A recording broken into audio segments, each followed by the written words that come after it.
everybody, and welcome to another episode of Hot Takes. It's week 6 of season 1 of 2021. I'm TJ.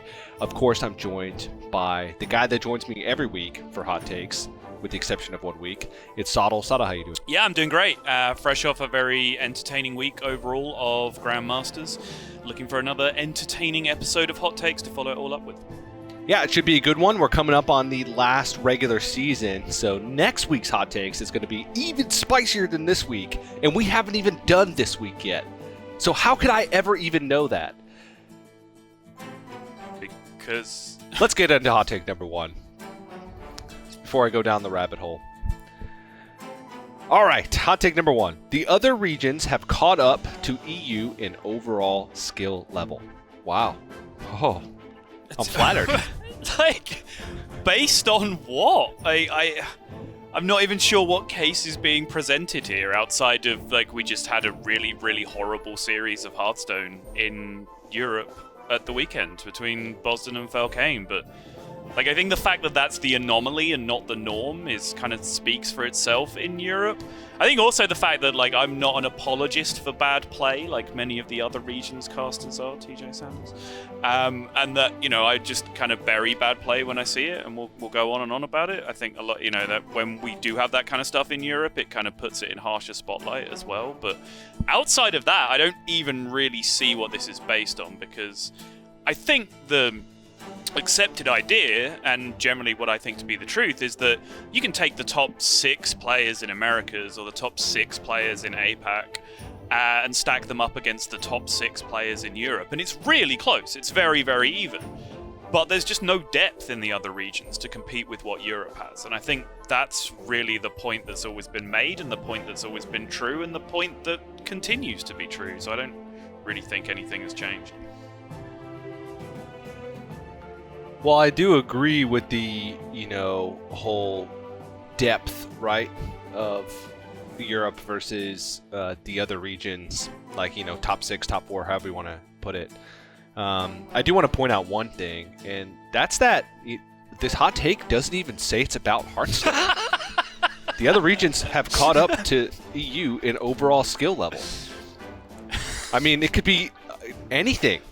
It could be cooking, it could be cycling, it could be badminton, it could be soccer, you know, it could literally be anything. But also on the case of Hearthstone, I do think that have caught up to EU, maybe not all the way, right?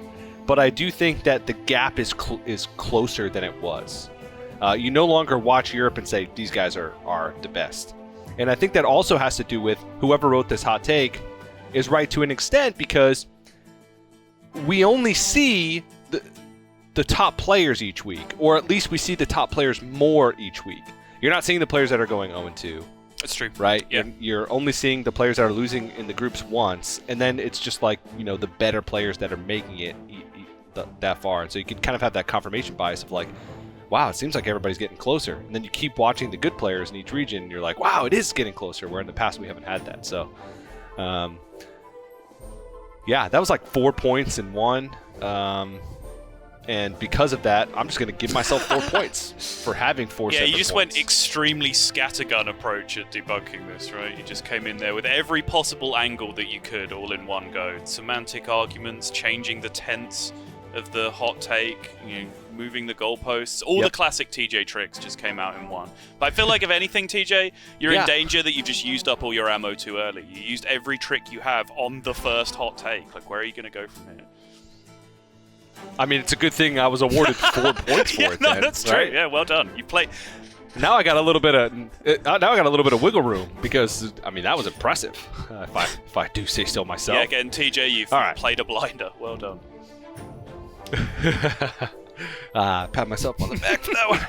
All right, hot take number 2. Okay, that was hot take. Hot take number 2. Some Grandmasters are not good enough under pressure. I think... yes. This is one of my favorite hot takes ever, because it's just the vaguest of hot takes. Yeah. The freedom for TJ to take this hot take to the moon and back is just... Anywhere. Oh, anywhere. Absolutely anywhere.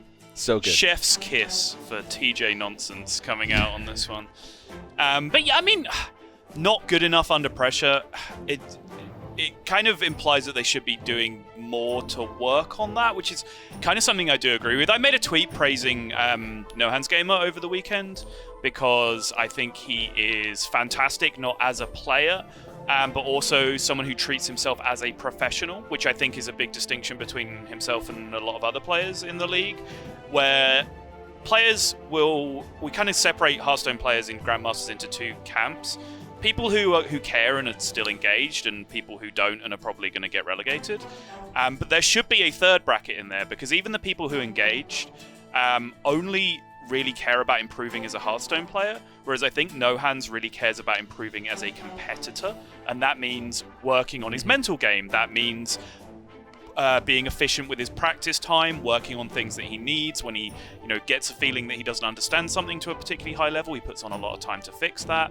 I think he really is working on rounding himself out as a complete competitor, and I think that's showing. And I think coolness and calmness under pressure is something that comes along with that. So I think there is certainly something that a lot of GMs could learn from No Hands in that regard. But is it wide enough to say like some Grandmasters are not good enough under pressure? I don't know. I think it seems a little bit harsh overall.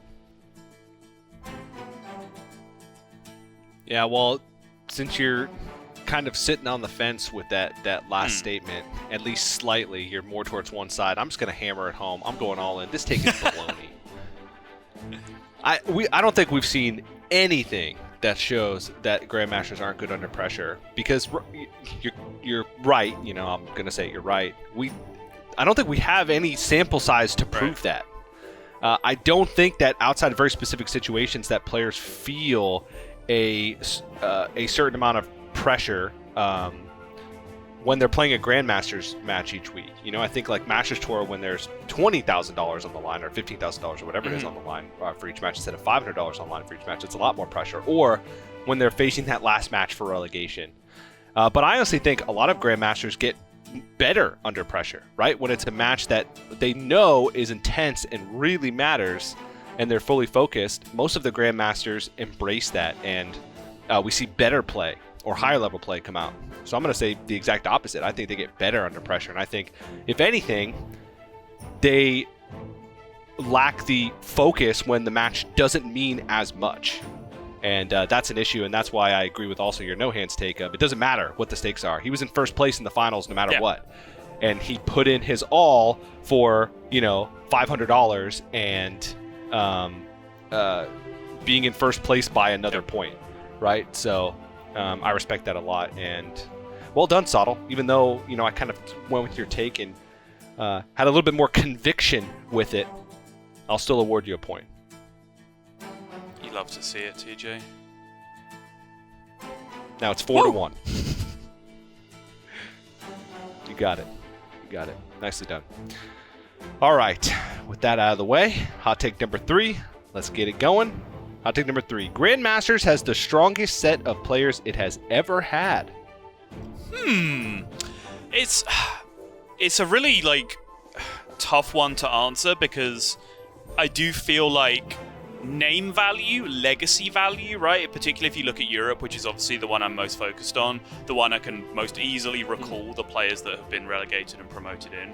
You look at some of the names we have lost with, Orange, Hunter Ace, Pavel, former world champions in that mix, some of the greatest players that we've ever seen, some of the winningest players that we've ever seen in Hearthstone history. But you have to argue that, maybe Pavel at the time he was relegated was not the same Pavel who won the World Championship and then continued to dominate for a year afterwards, right? So was that Pavel compared to some of the players that got promoted, like Letta, for example? If you stack them up head-to-head as to how they are as a Hearthstone player right now, is Letta stronger than Pavel? Yes, probably. Is Letta stronger than Prime World Champion Pavel? Probably not. So, again, it's a hot take that really, struggles with semantics, right? And you can take it in a lot of directions. Because legacy-wise, name value-wise, achievements-wise, no, it's not the strongest it's ever been.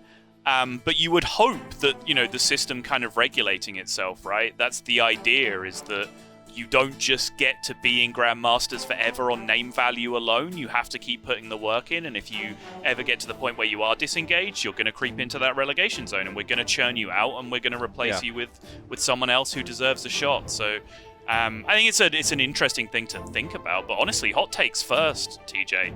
I don't think I even really have an answer for this, because it's just such a weird thing to look at. You can come at it from so many different angles. I'm going to cross this hot take out and insert my own hot take and then argue for it. So the current hot take, Grandmasters is the strongest set of players it has ever had. My insertion as a hot take, Grandmasters is not working unless every consecutive season has a stronger set of players than the last. Cool. I guess I'll argue it, even though you agree with me. Yeah, go ahead. I mean, theoretically, right, you should be churning out the players that aren't performing and the players that don't care, and adding in players that are performing and that do care. And by adding in players that are performing and do care, you make the remainder of the players in the league more motivated because they don't want to leave the league. And it's this constant one-upsmanship within the Grandmaster system to create better competitors. And I think we are seeing that, honestly. I do think that,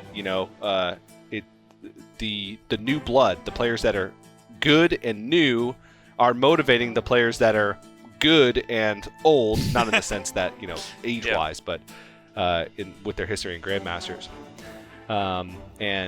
I think it's overall a good thing, and I think that's how Grandmasters should be. Yeah, I actually completely agree with you, TJ. I've made this point before, but I'll make it again. But I think the best example of this is A-Rock, and why it was, so sad to see him.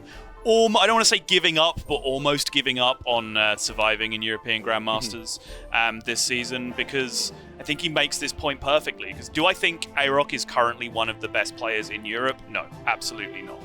Do I think if given enough time he could get there? Yes, because he cares. He gives a massive expletive deleted about playing Hearthstone and being good at Hearthstone. And if he continues to do that over time, he will get to that level. So I think, seeing those players get churned out so quickly before they actually have a time to realize those goals is sad. But that's just how brutal Europe Grandmasters is, right? Like, the standard is just so high to begin with that there's no time to rest on your laurels. But yeah, philosophically, I completely agree with you. I think if that's not happening, then we are failing in our goals. Wow. I'm glad we could come to an agreement on that. And because, you so graciously accepted my new hot take, and because you added to my argument, you infused it with your own opinions and ideas, I'm going to award you a point. So with that, Sottle, you've earned 3 points for this episode, which is the maximum you could possibly earn for an episode of Hot Takes. Well done. So that means I win, right? If I got the maximum number of points, surely I am the victor. No, actually, I was awarded 4 points for my incredible performance in Hot Take number 1, so I still win. But, Sottle, I am just incredibly proud of you for your performance today. It's not often we get to see a person earn the maximum number of points possible in Hot Takes. So, just well done. And I hope you continue this performance next week. Continue that passion, right?